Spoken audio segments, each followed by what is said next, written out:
కొలిచెదము నీ కనుపాపవలె నన్ను కాచి నేను చెదరక మోసావు స్తోత్రం నీ కనుపాపవలె నన్ను కాచి నేను చెదరక మోసావు స్తోత్రం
జీవితమును మేలుతో నింపితివి దారిలో ఉన్న నా జీవితమును మేలుతో నింపితివి ఒక కీడైన దరి చేరక నన్ను తండ్రిగా కాచావు స్తోత్రం ఒక కీడైన దరి చేరక నన్ను తండ్రిగా కాచావు స్తోత్రం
కృపతో నింపితివి ఆశలేని నాదు బ్రతుకును నీ కృపతో నింపితివి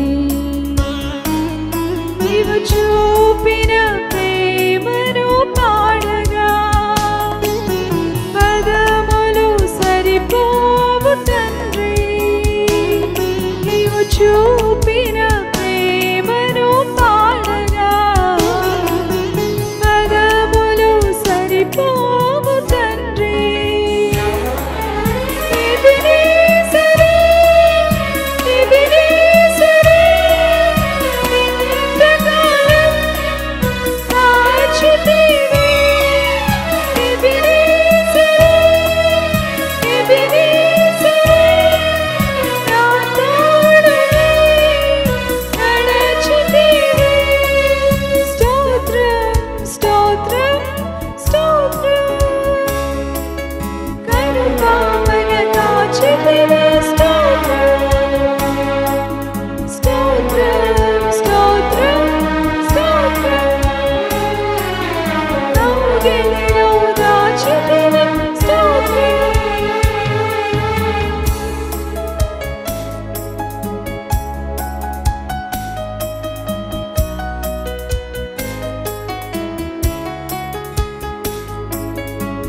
పిలచిన నీ పిలుపే ఆశ్చర్యమే.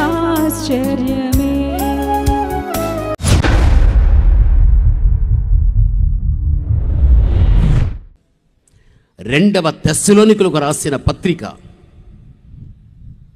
2వ అధ్యాయం 6-7 వచనాల్లో మీరు చూడండి. ఒక మాట ఉంది, కాగా వాడు తన సొంత కాలమందు బయలుపరచబడవలనని వారిని అడ్డగించినది ఏదో అది మీరు ఎరుగుదురు. ధర్మ విరోధ సంబంధమైన మర్మము ఇప్పటికే క్రియ చేయుచు ఉన్నది. కానీ ఇది వరకు అడ్డగించుచున్నవాడు మధ్య నుండి తీసివేయబడు వరకే అడ్డగించును. అప్పుడు ఆ ధర్మ విరోధి ఏమవుతాడంటే బయలుపరచబడును అని బైబిల్ చెబుతూ ఉంది. దయచేసి వాక్యాన్ని జాగ్రత్తగా మనం వినాలి. ఇక్కడ ధర్మ విరోధి అనేవాడు ప్రపంచ నియంత. వాని కార్యాలు లోకములో నిండుగా జరుగుతున్నాయని బైబిల్ చెప్పేస్తూ ఉంది. వాని క్రియలు లోకంలో జరుగుతున్నాయి. అయితే ఆ క్రియలకు మూలమైనటువంటి ధర్మ విరోధి అని చెప్పేటువంటి ప్రపంచ నియంత మాత్రం ఎవ్వరికీ కనిపించలేదు. వాడు పరోక్షంగా ఉండి ప్రత్యక్షంగా మన కార్యాలు లోకమంతా చేస్తూ ఉన్నాడు. అసలుకు వాని క్రియలు లోకంలో ఉంటున్నాయి. అయితే ఆ క్రియలకు మూలమైనటువంటి వాడు ఎందుకు మనుషులకు కనబడలేదు? ఆ నియంత ఎందుకు బయట రాలేదు? ఎవరైనా ఒక వ్యక్తిని చూడగలిగితే ఆ వ్యక్తి దేవునికైనా సత్యానికైనా లేక మానవత్వాన్ని పోగొట్టుకుని ఒక మృగములాగా ప్రవర్తించగలిగితే మనం ఏమంటాం? ఒక నియంతలాగా ఉంటున్నావే నీవు అని అంటాం. మనం నియంత అనేటువంటి వాడు మానవత్వాన్ని పోగొట్టుకోగలిగి సాటి మానవులను ఎంత క్రూరత్వంగా వాడు హింసిస్తూ ఉంటాడో ఈ రోజుల్లోనే మన కళ్ళ ఎదుట మనకు కనిపిస్తుంది. అయితే వాక్యాన్ని బట్టి మనం చూడగలిగినట్లయితే ఆ నియంత అని చెప్పేటువంటి వాడు ఇంకా వాడు బయలుపరచబడకుండా వాడిని అడ్డగించినది ఒకటి ఉంది అని బైబిల్ చెబుతుంది. వాడిని అడ్డగించింది ఒకటి ఉంది. అది ఏమిటి అనగా దేవుడు ప్రాణాన్ని పెట్టి సంపాదించిన సంఘం. ఆ సంఘాన్ని సంపూర్ణమైన సత్యములో నడిపించేటువంటి పరిశుద్ధాత్మ. ఎప్పుడైతే సంఘము పరిశుద్ధాత్మ భూమి మీద ఉండగలుగుతుందో ఈ రెండు ఉన్నంత వరకు కూడా ధర్మ విరోధి ప్రత్యక్షం కాడు, నియంత బయట రాడు. అందుకే బైబిల్ చెబుతూ ఉంటున్నది, అడ్డగించువాడు మధ్య నుండి తీసివేయబడిన తర్వాతనే ఆ ధర్మ విరోధి ప్రత్యక్షం కాగలుగుతాడని బైబిల్ చెబుతూ ఉంది. కాబట్టి భూమి మీద సంఘము పరిశుద్ధాత్మ రెండు ఉన్నాయి. అయితే యేసుక్రీస్తు ప్రభుల వారి యొక్క రాకడ గడియలో పరిశుద్ధాత్మ ద్వారా ఏ వ్యక్తి అయినా కుటుంబమైనా సంఘమైనా నడిపించబడేటప్పుడు ఆ పరిశుద్ధాత్మ వారిని తీసుకుని ఏం చేస్తుంది అంటే మధ్యాకాశంలో ఉన్న ప్రభు చేతికి జరిగిపోతుంది. ఎప్పుడైతే గాన సంఘం ఆత్మ ద్వారా అక్కడ చేర్చబడ్డం జరగగలుగుతుందో ఆ తర్వాతనే ధర్మ విరోధనే ప్రపంచనీయంత లోకానికి ప్రత్యక్షం కాగలుగుతాడు. అయితే ఇందులో మనం గమనించాల్సింది ఏమిటి అంటే ప్రభు యొక్క రాకడ గడియలో పరిశుద్ధాత్మ ద్వారా నీవు ఎత్తబడుతావు. ఆత్మ లేకుండా నువ్వు ఎత్తబడలేవు. ఈరోజు నీలో పరిశుద్ధాత్మ ఉందా లేదా? నిజంగా నాలో పరిశుద్ధాత్మ ఉంది అని నువ్వు తెలుసుకోవాలి అంటే నీలో జరుగుచున్న క్రియలను బట్టి నువ్వు తెలుసుకోవచ్చు. ఈరోజున సంఘాల్లో చూడు, సంఘాల పరిస్థితిని చూడగలిగినట్లయితే ఐక్యత లేదు, సమాధానం లేదు, ప్రేమ లేదు, శత్రుత్వం పెరిగిపోయాది.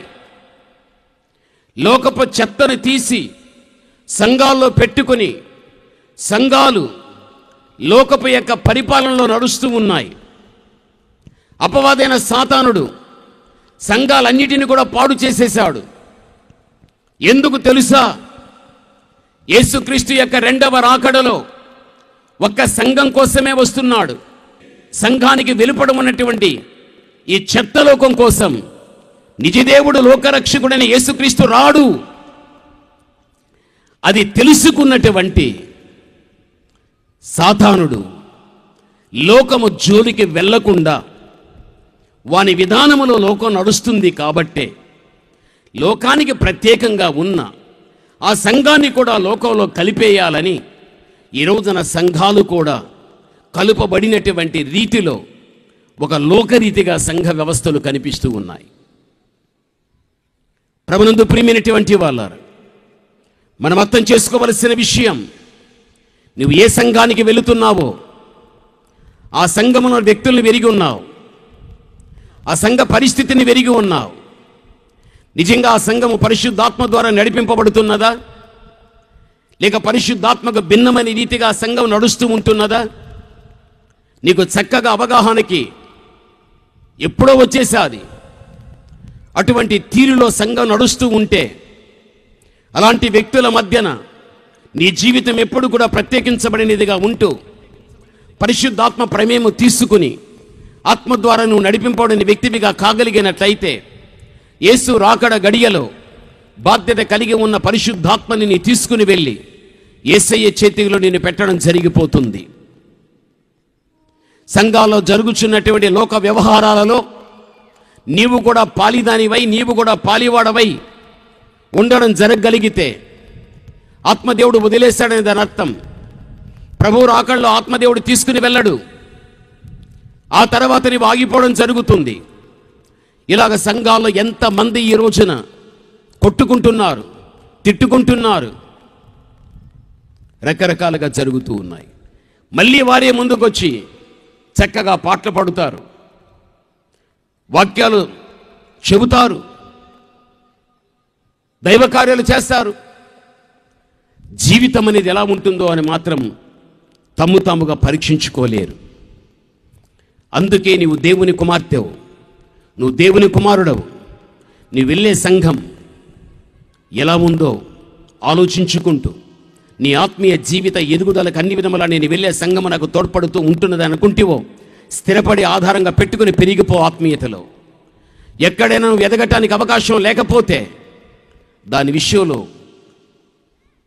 దేవుడు నీ పట్ల ఏ విధమైన నిర్ణయాన్ని తీరుస్తాడో దానికోసం కనిపెట్టుకొని ఆత్మీయత నడిపించుకోవడం ఎంతైనా నీ జీవితానికి మంచిది.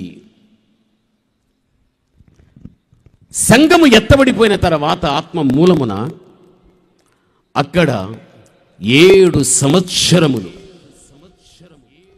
సంఘం ప్రభువు దగ్గర ఉంటుంది. సంఘం ప్రభువు దగ్గర ఉండి ఆ మధ్యాకాశంలో సంఘం యేసు ప్రభువు దగ్గర కానీ లేక యేసు ప్రభు సంఘము దగ్గర కానీ వారి మధ్యన జరిగేటువంటిది ఎలా ఉంటుంది అంటే అదే ప్రకటన 19:7 మనం చూడగలిగితే ఎత్తబడిపోయిన సంఘం మధ్యాకాశములో దేవుడు ఆ సంఘాన్ని ఏం చేయగలుగుతాడు అంటే 19:7 చదువుకుందాం. ప్రకటన గ్రంథం. అప్పుడు గొప్ప జనసమూహపు శబ్దాన్ని విస్తారమైన జలముల శబ్దాన్ని బలమైన ఉరుముల శబ్దమును పోలిన ఒక స్వరం సర్వాధికారియు మన దేవుడు ఏలుచున్నాడు ఆయన స్తుతించుడి. వివాహోత్సవ సమయం వచ్చినది. చూడండి, గొర్రె పిల్ల వివాహోత్సవ సమయం వచ్చి ఉన్నది. ఆయన భార్య తన్ను తాను సిద్ధపరుచుకుని ఉన్నది. చాలు తల్లి. ఇక్కడ మధ్యాకాశములో గొర్రె పిల్ల అని పిలువబడేటువంటి యేసుక్రీస్తు ప్రభుల వారి యొక్క వివాహోత్సవం అక్కడ జరుగుచూ ఉన్నట్లుగా 19:7 మనం చూస్తూ ఉంటున్నాం. సంఘము అంటే మనమే. ప్రభు రాకడలో మన మధ్యాకాశానికి వెళ్ళిపోతే దేవునితో మనకు ఒక వివాహోత్సవం అనేది జరగగలుగుతుంది. మీరు బాగా గమనించండి,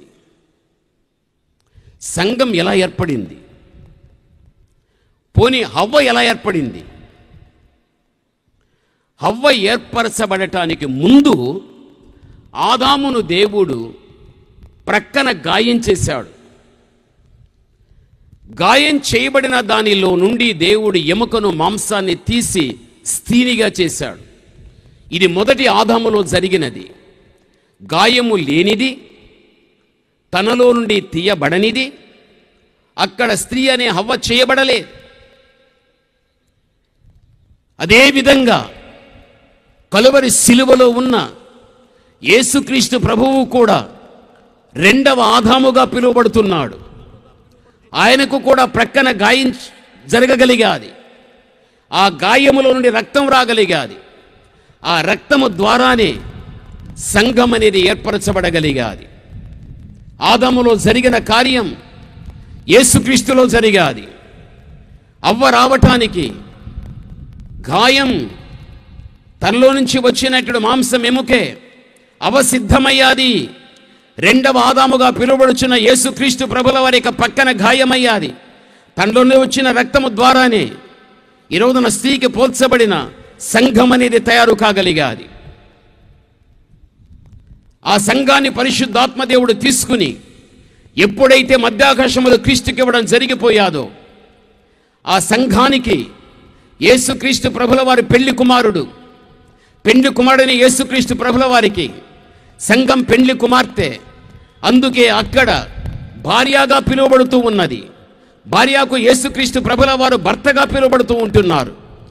ఆ వివాహోత్సవ సమయములో భార్య భర్త, ప్రకృతి సంబంధమైన భార్య భర్త కాదు.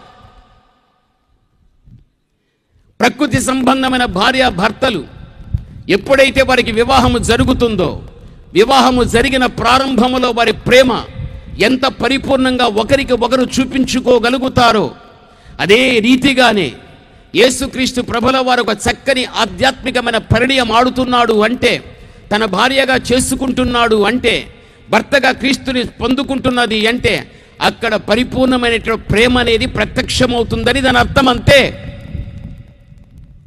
లోకములో జరిగే వివాహ కార్యాలలాగా కాదది. నేను మళ్ళీ చెబుతున్న, ప్రారంభ దినాల్లో వివాహమైన భార్య భర్తల మధ్యన ఇద్దరిది కూడా ప్రేమ సంపూర్ణంగా సమానత్వంలో ఉంటుంది. అదే రీతిగా అక్కడ పరిణయం ఆడిన తర్వాత అంత పరిపూర్ణమైన ప్రేమ ప్రత్యక్షం కావడం జరుగుతుంది.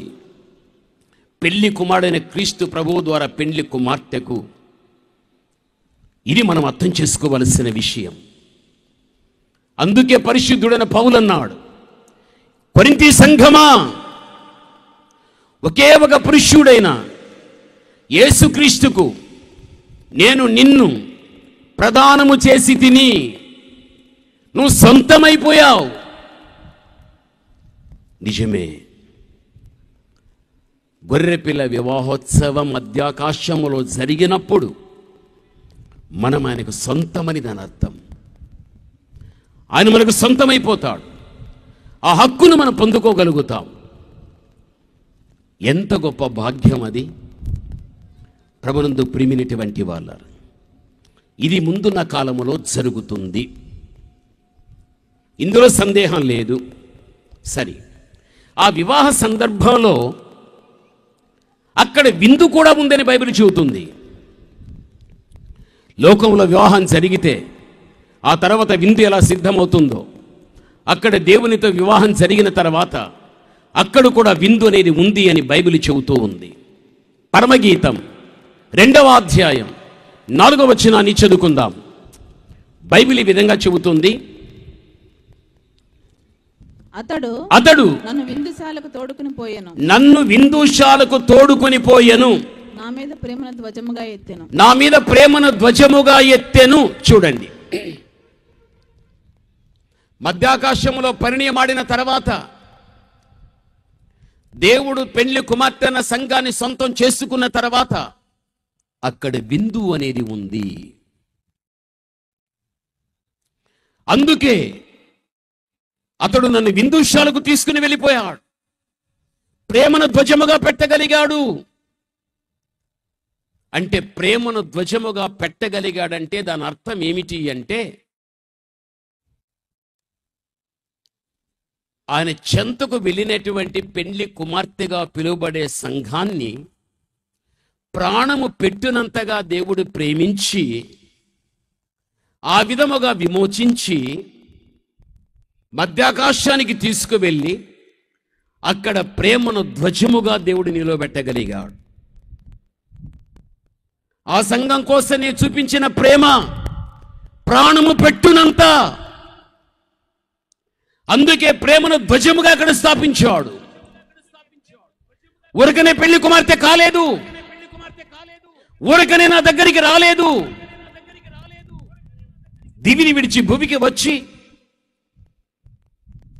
ప్రాణాన్ని పెట్టి నేను విమోచించుకున్నటువంటి సంఘం ఇది. అందుకే ప్రేమను ధ్వజంగా అక్కడ స్థాపించడం. బైబిల్ చెబుతుంది, విందుశాలకు తీసుకువెళ్ళాను. ఇప్పుడు పెళ్లి కుమార్తె అనేటువంటి సంఘానికి అక్కడ దేవుడు ఏ విందును తయారు చేస్తాడు? ఇక్కడ వివాహం ఆడితే మనకు విందు ఎలా ఉంటుందో మనందరికీ తెలుసు. అయితే మధ్యాకాశములో ఏ విందు ఉంటుంది? బైబిల్ ఏం చెబుతుంది? ఆకలే లేదు అంటుంది బైబిల్, దాహమే లేదంటుంది బైబిల్. ఏదైనా పరలోకములో దూతలకైనా పరిశుద్ధులకైనా పోషించబడటానికి పోషక పదార్థాలు ఏవైనా ఉంటాయా? ఆకలే లేనప్పుడు అసలుకి ఇక పోషక పదార్థాలు అక్కడ ఎక్కడుంటాయి? అయితే మనం అర్థం చేసుకోవాలి. మత్తయి సువార్త 26వ అధ్యాయం 29వ వచనంలో చూస్తే గాన ఆ విందును గురించి ఇక్కడ బైబిల్లో ప్రభు ఒక ప్రస్తావన తీసుకుని వచ్చాడు. నా తండ్రి రాజ్యములో 26వ అధ్యాయం మత్తయి 29 చూడండి. నా తండ్రి యొక్క రాజ్యములో మీతో కూడా నేను ఈ ద్రాక్షారసాన్ని క్రొత్తదిగా త్రాగు దినము వరకు ఇక నేను దాని తాగనని మీతో చెప్పుచున్నాను. వారు శిష్యులు ఉన్నారు. అది యేసుక్రీస్తు ప్రభువారు చివరిగా ఇచ్చేది. ఆయన ఏమన్నాడు తెలుసా? రొట్టెని తీసుకున్నాడు, ద్రాక్షారసాన్ని తీసుకున్నాడు. ఆయన ఏమంటున్నాడంటే, ఈ ద్రాక్షారసాన్ని నేను మీకు ఇచ్చిన తర్వాత నేనైనా దాన్ని పొందుకున్న తర్వాత ఈ ద్రాక్షారసాన్ని మళ్ళీ నేను తీసుకోను, మళ్ళీ నా తండ్రి యొక్క రాజ్యములోనే ఈ ద్రాక్షారసాన్ని నేను తీసుకుంటాను. ప్రభు ప్రస్తావించిన విషయం ఆ విధంగా ఉంది. ఇప్పుడు ద్రాక్షారసం తీసుకుంటున్నా, తండ్రి రాజ్యములో నేను మళ్ళీ దాన్ని తీసుకునేంత వరకు నేను తీసుకోను. అర్థం చేసుకోవాలి. ఇందులో ఉన్న అర్థం ఏమిటి అంటే, ప్రభునందు ప్రియమైన వాళ్ళారా, ద్రాక్ష రసము దేనికి పోల్చబడ్డది అంటే క్రీస్తు తాను ప్రోక్షించిన రక్తానికి పోల్చబడుతూ ఉంటున్నది. అందుకే ఆ తండ్రి యొక్క రాజ్యములో యేసుక్రీస్తు ప్రభుల వారు ప్రోక్షించినటువంటి రక్తం అంటే ఆయన మరణాన్ని తెలియపరుస్తూ ఉంటున్నది. తండ్రి యొక్క రాజ్యములో ఎప్పుడైతే గాన ఆయన యొక్క మరణం అనేటువంటిది జ్ఞాపకమునకు రావడం జరుగుతుందో, ఆయన మరణించటానికి కారణం ఏమిటో, ఆయన మరణము ద్వారా వచ్చినటువంటి ఫలితము ఏమిటో తన దగ్గర ఉన్నటువంటి వధువైన సంఘమే దానికి నిదర్శనము.